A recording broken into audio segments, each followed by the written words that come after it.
Keluarga saya mengalami masalah keuangan hebat. Bermula dari ibu saya yang walaupun PNS, tapi diam-diam banyak berurusan dengan rentenir. Keluarga mengetahui setelah hutang membengkak sampai sekian, banyak sekali dia sebut angka. Bunga terus bertambah sampai sekian juta per bulan. Kami telah menjual banyak aset keluarga. Tersisa rumah yang sedang kami tempati sebab belum laku. Masalah tersebut sangat mencekik keluarga kami dari berbagai aspek. Kami ingin sharing kepada Mbah Nun dan syukur-syukur ada kesempatan bisa dialog face to face. Ya, oke. Ini saya alami dan dialami oleh keluarga saya persis seperti itu. Ketika saya tamat SMA. Jadi terbelit hutang sampai tidak terhitung atau tidak terjangkau untuk kemampuan ekonomi kami, ya. Jadi hutangnya luar biasa banyak seperti Anda. Kemudian semua aset sudah dijual. Jadi ibu saya dan adik saya si Hamad itu tinggal tidur itu di tikar di salah satu kamar di tikar dan satu bantal yang sudah sangat kumuh itu. Dan tidak punya meja kursi, tidak punya lemari, tidak punya, sudah dijual semua. Termasuk kayu-kayu dari sebagian dari rumah kami itu sudah dijuali semua. Jadi kita betul-betul sudah kehabisan segala sesuatu. Dan ketika itu saya selesai SMA, Cak Fuad menyelesaikan sarjananya di IAIN, Cak Mif kuliah di farmasi dan langsung berhenti. Saya juga langsung berhenti. Terus adik saya 2 orang, Cak Nas sama Cak Dil juga langsung berhenti sekolah. Jadi apa yang Anda alami itu dulu juga pernah menghentikan hidup kami.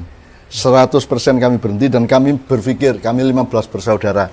Upama saiki iki wong 15 ki nyambut gawe genah we ya. Kuwi duite dikumpulke nggo manyaur utang ya ora cukup. Tetap tidak cukup. Seandainya kami ber-15 itu sudah gede semua, punya kerjaan yang mapan semua, terus gajinya dipakai, ditumpuk untuk membayar utang itu pun tidak cukup. Jadi gimana kami bisa keluar dari situ? Bahkan sertifikat rumah kami yang di Padang Bulan itu juga sudah bukan milik kami lagi. Sudah hilang entah kemana. Karena di akhir hidupnya ayah saya juga hutang sangat banyak. Termasuk sertifikat rumah di Menturo di Padang Bulan itu kan sudah berada di salah satu bank tidak resmi di Sidoarjo. Yang kemudian ayah saya pinjam uang dengan melepas sertifikatnya. Kemudian pulang bawa uang, sertifikatnya ditinggal di bank, terus ayah saya kecelakaan, jadi ayah saya hilang, dipanggil Allah, meninggal, terus uangnya ya hilang, sertifikatnya hilang, kan begitu. Jadi saya mengalami persis seperti Anda, atau bahkan mungkin lebih mengerikan gitu ya. Tapi kemudian kalau dicari jawabannya apa? Jawabannya ya tadi itu istiqomah, ya. Terus mendekat kepada Allah, mengerjakan apapun yang bisa dikerjakan. Jadi Cak Fuad sama Cak Mip itu kerja nyetensil. Jadi kita buruh nggawe cetakan tapi berupa stensil itu. Jadi saya yang bagian ngetik di sheetnya namanya itu. Kemudian Cak Fuad yang muter, Cak Mip yang muter. Terus jadi wong dandake majalah misalnya HMI, Kohati, fakultas apa itu dandake majalah. Jadi kami ngetik, terus kami nyetensil, terus kami numpuk kertasnya dijilid, dicek lagi, dan itu yang kerja Cak Mip, Cak Fuad saya. Ya, saya mulai bisa nulis antara lain karena redaktur majalah kampus ini kadang-kadang kurang tulisannya terus diserahkan ke kami. Akhirnya saya nulis untuk kelengkapan majalah itu. Itu kami alami, itu hanya untuk bertahan hidup. Dan kita tidak punya bayangan bagaimana mengatasi hutang segitu banyak. Tapi wallahu alam ya, Allah itu maha besar, Allah maha penyayang, Allah maha dermawan. Jadi jawabannya adalah istiqomah terhadap kehidupan. Jawabannya adalah apa yang Anda bisa kerjakan dengan setekun mungkin, sesungguh-sungguh mungkin. Udah, nanti Allah yang akan mengatur manajemen, itu yang namanya wallahu hasbuh. Mayyatakillah yaj'allahu makhrajan wa yarzuqhu min haitsu la yahtasib. Wa may yatawakkalallaha wa hasbuh. Jadi yang penting kita tawakal tiap hari, Allah berjanji, Allah hasbuh, Allah akan memanage dari hasil kesungguhanmu itu menjadi Jadi akhirnya terbayar hutang itu. Sedikit demi sedikit. Saya tidak bisa menceritakan detail, tapi pokoknya kuncinya itu adalah istiqomah, sidik, ya, bersungguh-sungguh, dan Allah hasbuh, Allah memanagenya, Allah menjadi manajernya kan begitu. Gitu kira-kira. Ya saya tidak bisa menjawab kecuali saya punya uang sejumlah atau lebih dari yang Anda sebut tadi, itu terus saya kasih Anda. Ya kalau itu kan bukan jawaban. Iya, buat saya sama teman-teman di depan Iya, ini ya. ya mending untuk biaya nikahnya Ale ya. Ya. Oke. Tambahan sedikit itu, tapi tetap siap dengan jer basuki mau beo ya. Nggih. Jadi kalau untuk dapatkan basuki atau kesejahteraan atau sukses itu Anda harus siap untuk membayar biayanya. Nah, Kalau istilah sekarang ada cost-nya ya, gitu. ya, mau beo itu artinya ada cost-nya, ada resikonya, gitu.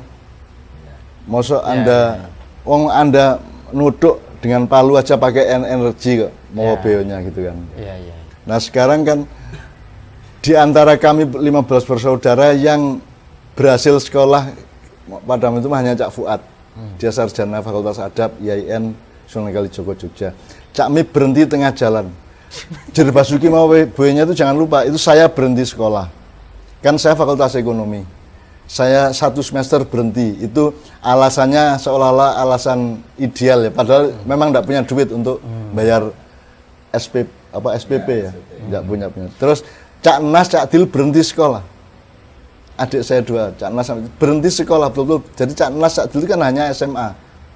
Nah, Cak Nas masih melanjutkan di PGRI apa gitu. Habis itu setelah kita bangkit, setelah kita bangun. Tapi beo yang paling utama ketika kita punya hajat atau punya harga diri. Harga Gimana diri, itu rasa malu, penjelasannya? rasa Harga malu. diri, rasa malu. Karena keluarga saya itu dulu keluarga yang paling kaya di desa saya. Ayah saya itu kerja di pabrik beras milik kakaknya mbah saya. Jadi ayah saya punya sawah sangat banyak, terus dia kerja juga di kantor, sehingga ayah saya itu mentraktir apa saja di desa saya. Bikin lapangan sepak bola, bikin seluruh fasilitas olahraga, voli, neraktiri ya, voli, drum band, perpustakaan, apa saja ayah bikin semua itu. Termasuk fasilitas untuk seminar-seminar nasional. Pokoknya ayah saya mentraktir semua. Jadi, belum lagi kalau habis hari raya itu biasanya ayah nyewa truk untuk tamasya. Jadi siapa orang desa yang daftar diajak ke Borobudur, diajak ke Jogja, diajak ke Sarangan, diajak ke mana Malang, Batu, Selekta dan seterusnya itu saya masih ingat kok. Saya masih ingat ikut naik truk yang ditraktir ayah saya itu dengan orang-orang desa di situ. Itu saya masih ingat kok. Nah, jadi kemudian ayah saya kemudian terjadi politik nasional di mana PKI dimenangkan oleh Bung Karno, Nyun Sewu, dibanding Masumi. Masumi kan dibubarkan. Sementara PKI tidak dibubarkan waktu itu. Ketika Bung Karno, saya tidak nyalain Bung Karno ya. Tapi intinya adalah semua orang Masumi, termasuk kakek saya itu kemudian diberangus habis lah. Ya di penjara, dihabiskan ekonominya sehingga ayah saya jatuh miskin. Jadi kalau ngomong korban politik, keluarga saya itu korban politik. Termasuk termasuk pemuda-pemuda Hizbullah yang ansornya Masumi kan kemudian dibuang ke seluruh Indonesia. Jadi nek guru kayak di kon mulang ning Lampung, kon ning Bengkulu, kon ning di Singado dan seterusnya gitu. Jadi pokoknya ada semacam persaingan politik yang membuat kami menjadi korban ekonomi. Dan saya sempat kok mengunjungi kakek saya itu di penjara Jombang. Ya. Nah, sejak itu ayah saya kemudian jadi mengganggu mertuanya. Jadi mbah saya itu punya sawah banyak, akhirnya kan dipakai termasuk untuk nyekolahkan, untuk macam-macam, sampai akhirnya jatuh miskin luar biasa. Ayah saya jatuh miskin luar biasa. Dan ketika ayah saya meninggal kecelakaan di Sidoarjo, ibu saya luar biasa miskin. Seperti yang saya ceritakan tadi, jangankan meja kursi, dipan untuk tidur aja tidak ada. Sudah tidak punya apa-apa sama sekali. Dan itu saya ingat betul ketika itu saya sudah di Jogja. Betul-betul tidak punya apa-apa. Jadi bagaimana akhirnya bisa membayar itu semua itu ya karena menurut saya pokoknya dilakoni wae sing apa sing kowe iso kowe apik. Ya nek harus di penjara. Karena ayah saya juga ditangkap. Tapi mawabeo-nya adalah ibu saya datang ke kantor polisi untuk mengambil ayah saya. Jadi ibu saya datang ke kantor polisi, ayah saya kan ditahan. Terus ibu saya datang ke kantor polisi, Pak, bojo kula kali kula niku padha sak wong. Dadi sakniki kula ganteni, niki ayah arek-arek cek nyambut gawe mulih gawe anak-anake, kula tak sing nomor iki. Itu ibu saya. Mergo bojoku kali kula niku sak wong.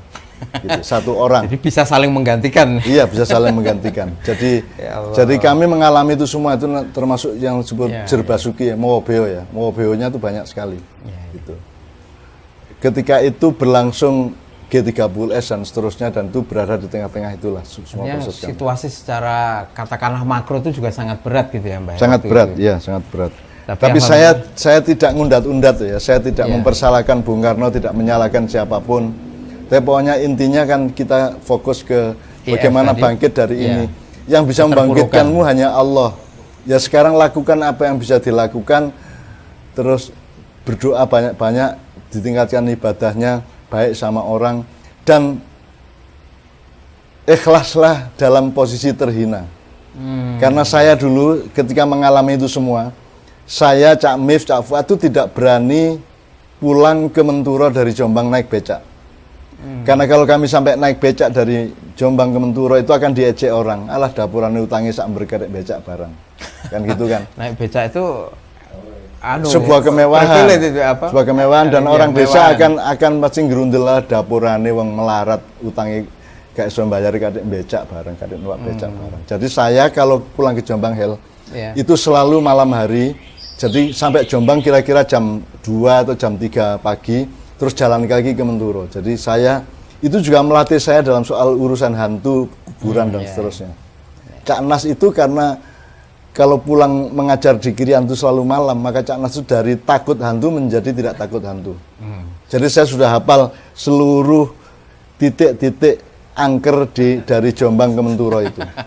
Mapping hantu itu sudah hafal, termasuk mapping begal. Begal itu 1-2 orang bawa parang apa bawa bendo itu untuk begal orang. Jadi saya melewati itu bertahun-tahun sama Cak Fuad. Saya sama Cak Fuad ya naik kereta Purbaya dari Jogja ke Jombang, terus nanti dari stasiun Jombang jalan kaki ke Menturo. Wis kowe saiki wani ngalami kowe.